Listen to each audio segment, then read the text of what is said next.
Kita mulai saja ya. Bismillahirrahmanirrahim. Assalamualaikum warahmatullahi wabarakatuh.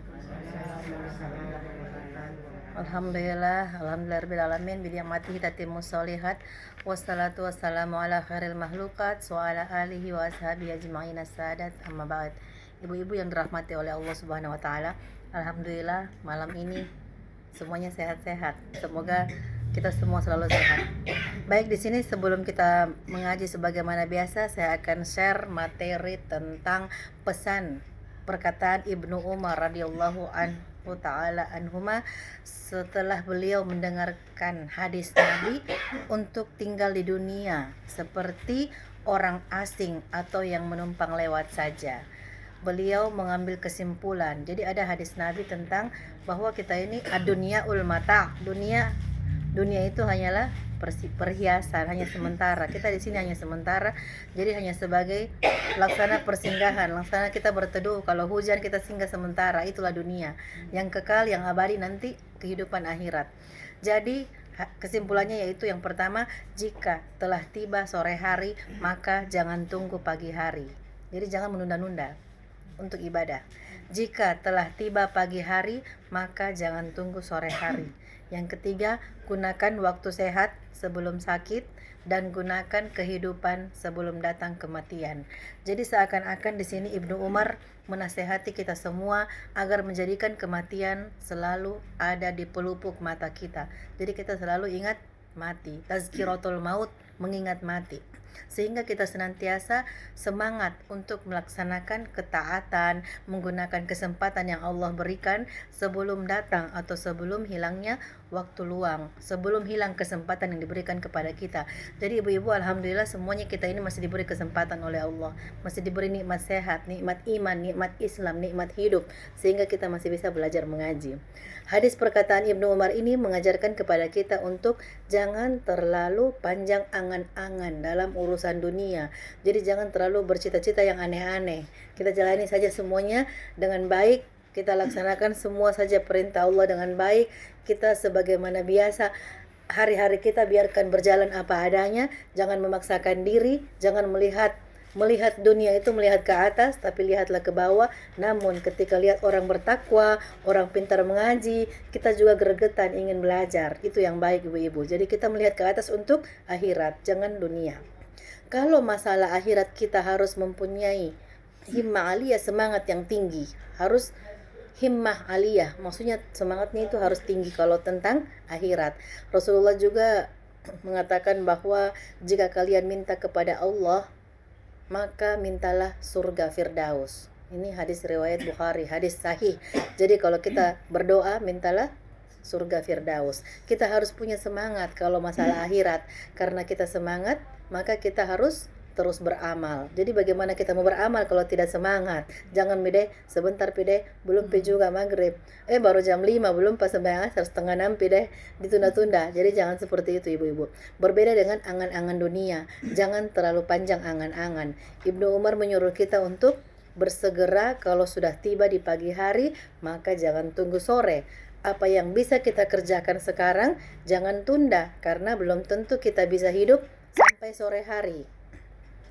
Yang harusnya bisa kita kerjakan sekarang, kenapa kita harus tunda sore hari? Ya, demikian juga kalau sudah tiba sore, kita jangan tunda sampai pagi hari. Apa yang bisa kita kerjakan sekarang, kerjakan sekarang.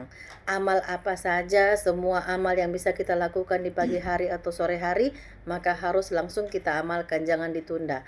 Contohnya di pagi hari misalnya, kita bisa berzikir kepada Allah sambil masak, ya Allah, ya Allah, ya Allah. Terus kalau ya Hayyu ya Qayyum itu doa juga untuk supaya kita kuat, ya Hayyu ya Qayyum, supaya kita tidak lemah, ya Hayyu ya Qayyum, Allah beri kita kekuatan, ya. Kemudian mencari nafkah buat keluarga. Kalau pagi hari kan bapak-bapak langsung ke kantor, ibu-ibu langsung masak.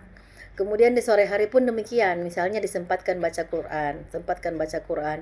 Paling bagus itu setelah asar itu kan malaikat membagi-bagi rezeki.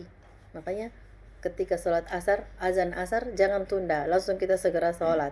Jangan sebentar pidai, jam 5 pidai, setengah 6 pidai, langsung sholat ibu-ibu. Karena Allah senang dengan orang yang melakukan amalan tepat waktu. Kemudian disempatkan sholat malam, kalau malam hari, sempatkan bangun. Jangan bangun karena mau pipis, karena cuma mau pipis, setelah pipis bobo lagi ya. Jadi sempatkan ibu-ibu, tidak sampai 5 menit kok sholat tahajud 2 rakaat, tetapi kemuliaan yang kita dapatkan luar biasa. Kemudian utamakan sholat berjamaah. Jadi ibu-ibu kalau ada sempat ke masjid, kita sholat di masjid jamaah. Kalau tidak di rumah bersama suami, bersama keluarga di rumah juga lebih baik berjamaah. Kemudian berbakti kepada orang tua ya. Ini ibu-ibu yang masih punya orang tua, yang masih punya mertua dengan orang tua disamakan, karena kalau tidak ada mereka maka kita ini tidak ada.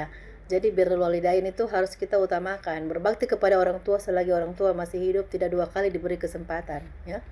Mumpung masih ada keduanya, maka berbaktilah ya. Bagaimanapun beratnya cobaan yang kita hadapi ketika menghadapi orang tua yang kadang-kadang sudah aneh-aneh kemauannya, tapi kalau kita laksanakan dengan ikhlas, insya Allah dimudahkan. Jadi itu bekal kita untuk membangun istana di akhirat kita. Jangan tunda-tunda kebaikan. Kalau masalah dunia bisa kita tunda, tapi kalau masalah akhirat jangan ditundanya. Oleh karena itu seorang penyair berkata, berbekallah engkau dengan ketakwaan, karena sesungguhnya engkau tidak tahu jika telah tiba malam hari apakah engkau masih bisa hidup hingga pagi hari. Jadi tidak ada yang tahu kita masih bisa bertahan sampai besok pagi. Semua rahasia Allah tentang kematian. Semoga kita semua dipanjangkan umur kita ibu-ibu sekalian, kita bisa sehat dan terus beramal, terus melakukan kebaikan. Betapa banyak orang yang sehat tiba-tiba Allah panggil, tiba-tiba meninggal, Allah cabut nyawanya ya, tanpa didahului rasa sakit. Jadi banyak orang meninggal itu tidak ada tanda-tanda. Tiba-tiba dia masih bersama kita tadi sore hari, malamnya dia sudah berpulang. Dan betapa banyak orang sakit parah disangka akan meninggal, ternyata masih hidup, sampai sekarang masih bertahan ya. Betapa banyak mempelai wanita yang dihias untuk dipersembahkan kepada mempelai lelaki, ternyata kain kafannya sedang ditenun, dijahit, dan dia dalam kondisi tidak menyadarinya. Bayangkan itu. Ini pesan Rasul ya. Betapa banyak pemuda di pagi dan petang hari masih tertawa, tiba-tiba setelahnya tubuhnya mereka sudah dimasukkan ke dalam liang lahat. Ya, saya punya seorang teman tetapi tidak begitu dekat. Dia ingin melakukan perjalanan ke Indonesia, namun dia batalkan karena malam harinya bibinya meninggal dunia dan dia harus menghadiri pemakaman. Maka di malam harinya dia ke Baki untuk menguburkan bibinya. Jadi Baki itu tempat pemakaman di Arab ya. Ternyata saat subuh hari dia yang dikuburkan di Baki, di tempat yang sama dengan bibinya. Bayangkan, subhanallah, padahal malam hari dia baru menguburkan orang lain. Oleh karenanya ibu-ibu sekalian, jika telah tiba pagi hari jangan tunda-tunda waktu hingga sore hari, maka beramallah. Kalau tidak bisa banyak-banyak, yang penting ada waktu yang kita sisihkan untuk beramal. Demikian juga telah tiba sore hari, tidak usah tunggu sampai pagi hari. Sore hari sampai malam waktu yang panjang.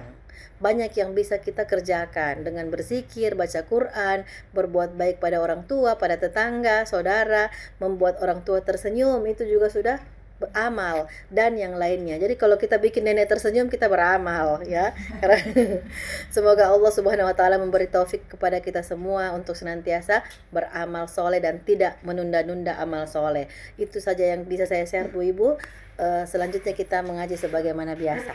Baik, mulai dari yang Quran besar saja Mama Teguh.